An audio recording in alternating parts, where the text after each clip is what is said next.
నమస్తే అండి, welcome to our channel. నేనైతే ఈరోజు పప్పు చారు చేస్తున్నా.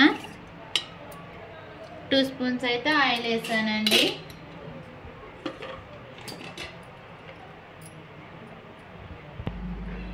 ఆయిల్ ఎక్కిందండి. జీలకర్ర. పప్పు చారులో సీక్రెట్ ఏంటి అంటే మన పోపునైతే మెంతులు వేయాలండి. ఎమ్మి టేస్ట్ ఉంటుందా, సూపర్ ఉంటుంది. ఇక ఇలా మెంతులు పోపుని వేసుకోవాలి, టేస్ట్ బాగుంటుంది.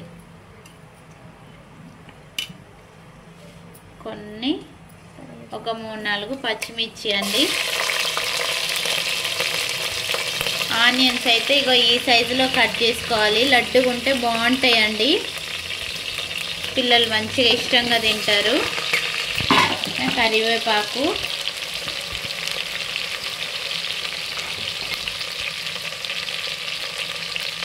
ఫ్రెష్గా నూరిన అల్లం పేస్ట్ అండి.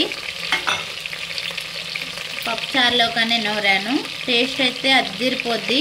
కొంచెం పసుపు, చాలా టేస్ట్ ఉంటుందండి చారు.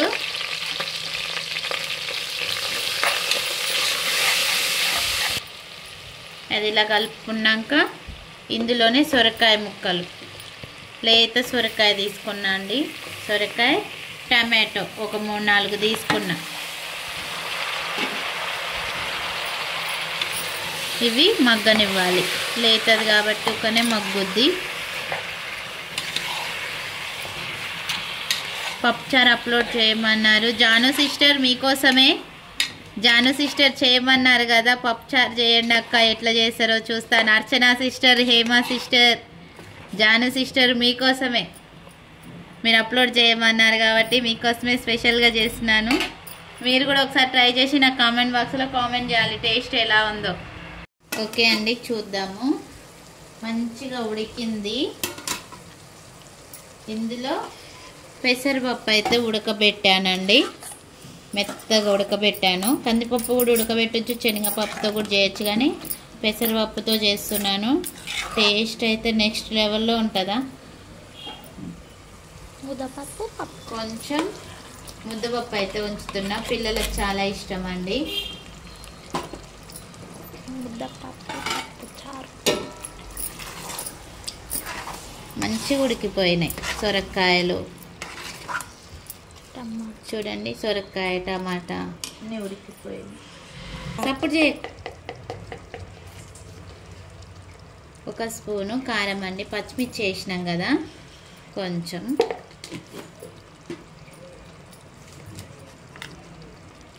ఉప్పు అండి, ఇదైతే బాగానే పట్టుద్ది. 3 స్పూన్స్ వేసిన, కొంచెం వేస్తున్నాను ఎందుకంటే పులుపు కదా, పట్టుద్ది. అందులో కొంచెం చక్కెర, బెల్లం వేసుకోవాలి. మంచిగా స్మాష్ చేసి ఉంచాను, ఇప్పుడు పోస్తున్నాను చూడండి.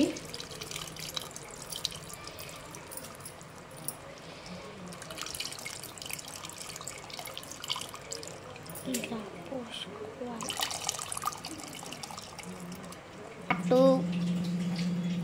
మంచిగా ఇలా చింతపండు పిప్ అనేది తీసేస్తున్నా. పిప్పి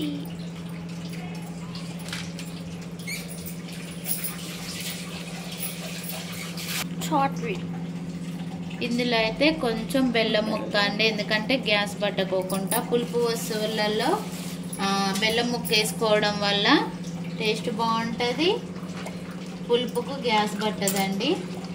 ఇందులో అయితే వాటర్ పోసుకుందాం.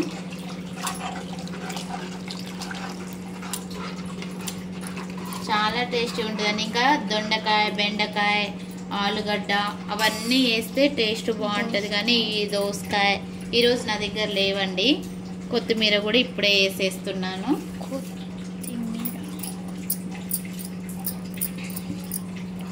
ఎమ్మి పప్పు చారు. మునక్కాయ కూడా వేస్తే చాలా ఎమ్మి ఉంటుందండి. ఇంకా పెద్ద గిన్నెలో చేస్తా అవన్నీ కూరగాయలు వేస్తే. ఇప్పుడు సొరకాయ ఒక్కటే కాబట్టి ఈ చిన్న కుక్కర్లో చేస్తున్నాను. చాలా టేస్టీ ఉంటుందండి. ఓకే అండి, రెడీ అయ్యాక చూద్దాం. ఓకే అండి, చారు అయితే మసులుతుంది చూడండి. ఎమ్మి ఎమ్మి చారు, పప్పు చారు అయితే రెడీ అయిపోయింది. చాలా టేస్ట్ అంటే చాలా టేస్ట్ ఉంటుంది. చిట్టి నీకు ఇష్టమారా? సూపర్. నీకు మెట్ల మీద రామాదిరి? రాగానే వాసన వస్తుంది నాకు. కాలేజీకి పోయి వచ్చేసరికల్లా చేసిన. ఇప్పుడైతే ఇక వేడి వేడి అన్నం వండుకొని మా చిట్టి బంగారం మంచిగా తింటుంది అన్నం. ఓకే అండి, ఈ మసాలా అయితే వేసుకుందాము. కొంచెం మసాలా వేద్దాము. బెల్లం ముక్క మాత్రం మర్చిపోకండి, ఎందుకంటే గ్యాస్ పట్టే వాళ్ళకైతే బెల్లం ముక్క వేయడం వల్ల అరుగుదల ఉంటుంది, గ్యాస్ పట్టదు. కొంతమంది బెల్లం వేసి తినరు కానీ కొంతమంది బెల్లం వేసి తినకపోతే ఇంకా చక్కెర కొంచెం చక్కెర వేయొద్దండి, బెల్లమే ఏం కాదు కొంచెం వేయడం వల్ల. ఇక చూడండి మసాలా మా మమ్మీ అయితే భలే చేస్తుంది. ఎట్లా చేస్తుందో కూడా తెలియదు. మేము చేస్తే అడిగింది, జానక్క అడిగింది వీడియో తీసి పెట్టక్క అని అన్నది, అందుకనే వీడియో తీసిన. ఆ చేతులు ఏముంటుందో అసలు, మళ్ళీ ఎవరు చేసినా అట్లా రాదు. మణికంఠ చారు అయిపోయింది అని అడుగుతున్నాడు చూడండి, స్మెల్కే అయిపోయిందా అని అడుగుతున్నాడు. చాలా టేస్ట్ ఉంటుంది. ఓకే అండి, మీకు కనుక నచ్చినట్టయితే లైక్ చేసుకొని నాకు కామెంట్ బాక్స్లో కామెంట్ చేయండి. మీరు కూడా ఇదే స్టైల్లో చేసుకోండి, ఎందుకంటే ఇంకా బెండకాయ, దొండకాయ, ఇంకా అన్ని వెజిటేబుల్స్ ఉంటే వేసుకోండి, చాలా బాగుంటుంది. మీకు నచ్చినట్టయితే లైక్ చేయండి, షేర్ చేయండి, సబ్స్క్రైబ్ చేసుకోండి.